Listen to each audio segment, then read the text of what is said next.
The Sphere cost $2.3 billion to build. It's the most expensive entertainment venue in history, and it's losing money, massive amounts of money.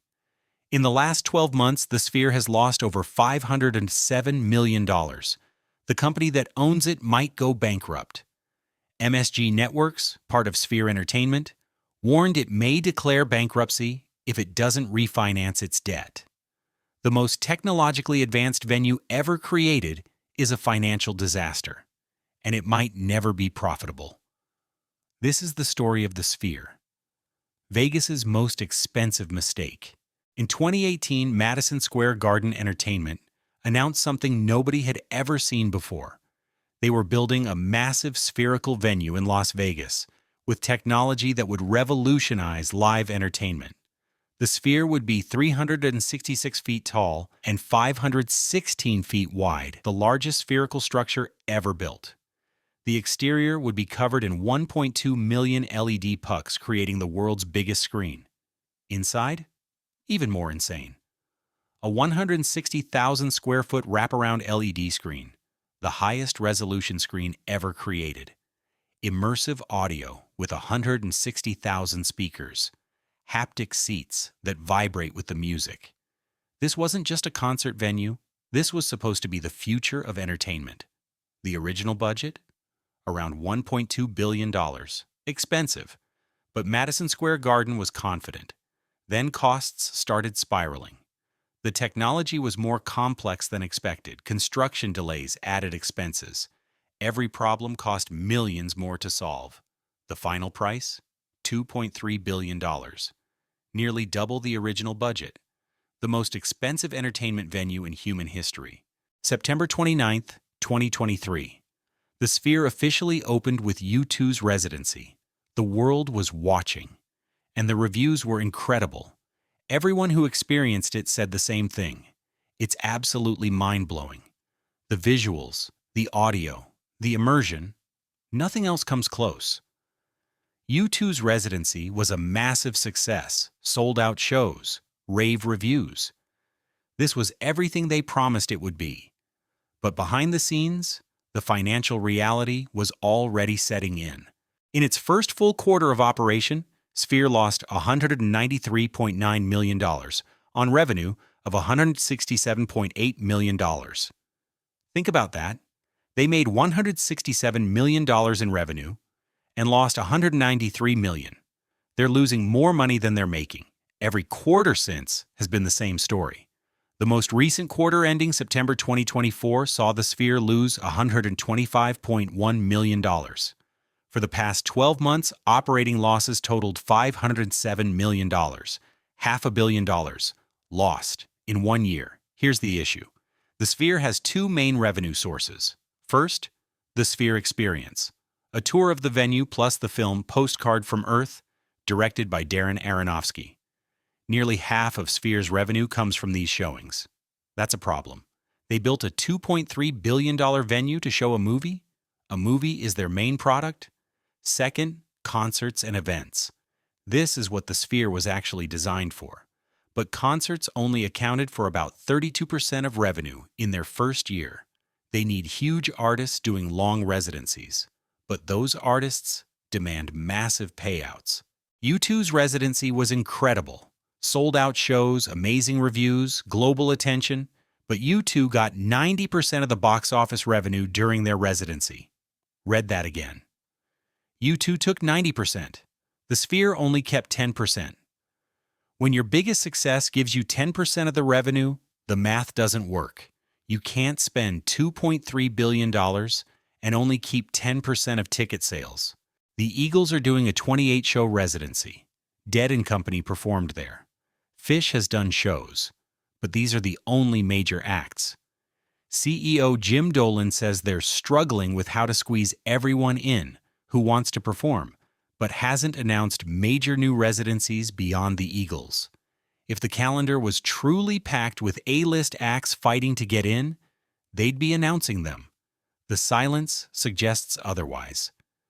And here's the brutal reality. The venue is only open about 3 nights a week at best. There are 7 nights in a week. The building sits dark most of the time. Concert tickets, which were almost impossible to come by in the venue's early days, are now regularly available on the night of shows. Prices for the Sphere experience have dropped from $119 to $99. When you're cutting prices and tickets are available same day, that's not a sign of overwhelming demand. That's desperation. The Sphere wasn't built with cash. It was built with massive debt. The company is carrying $534 million in debt related to the Sphere in Las Vegas. Sphere Entertainment also owns MSG Networks, which is in even worse shape. MSG Networks reported an operating loss of $35 million in the most recent quarter, and the company secured a forbearance agreement with lenders, extended multiple times with the current deadline of March 25, 2025.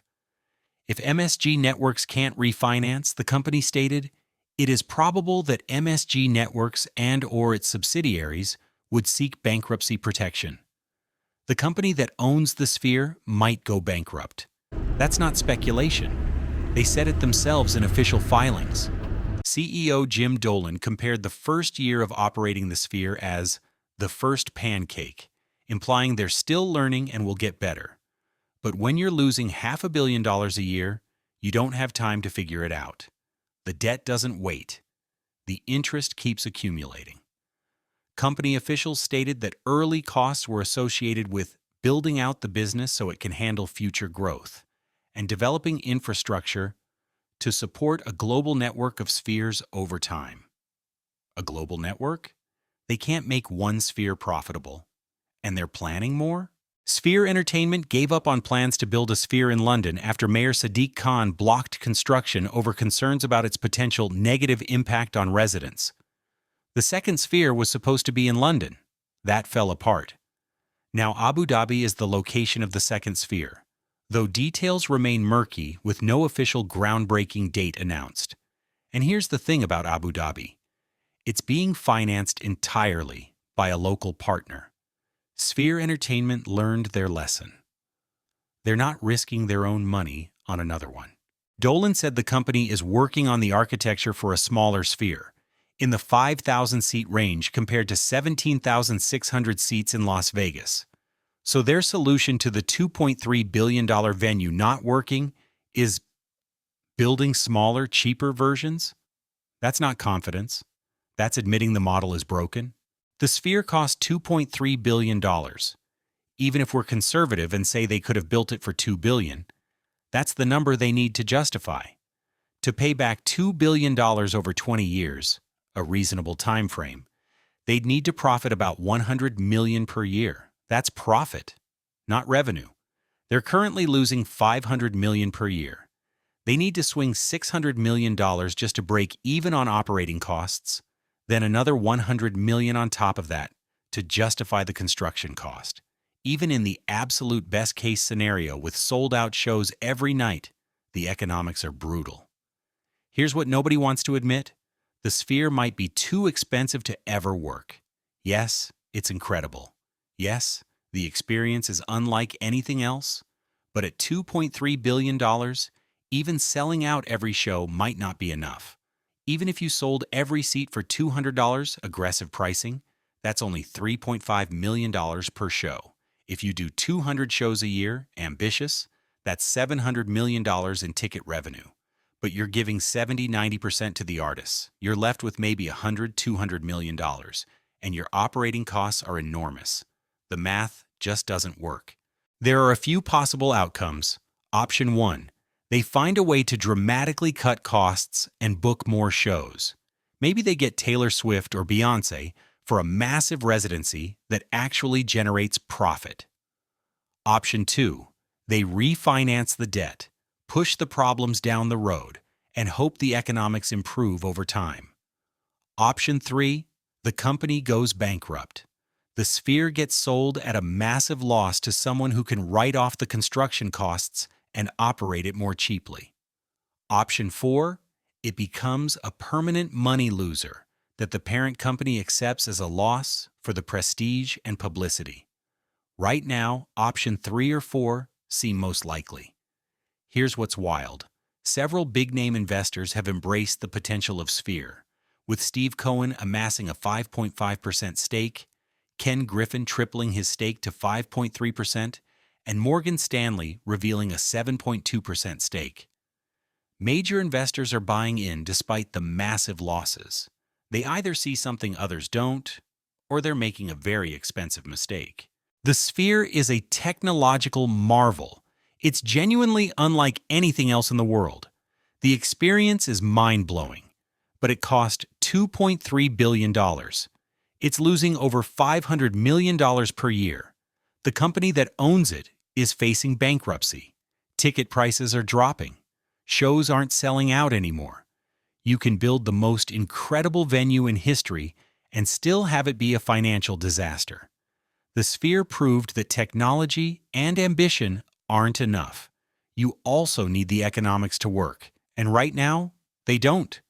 The most expensive entertainment venue ever built might also be the most expensive mistake ever made.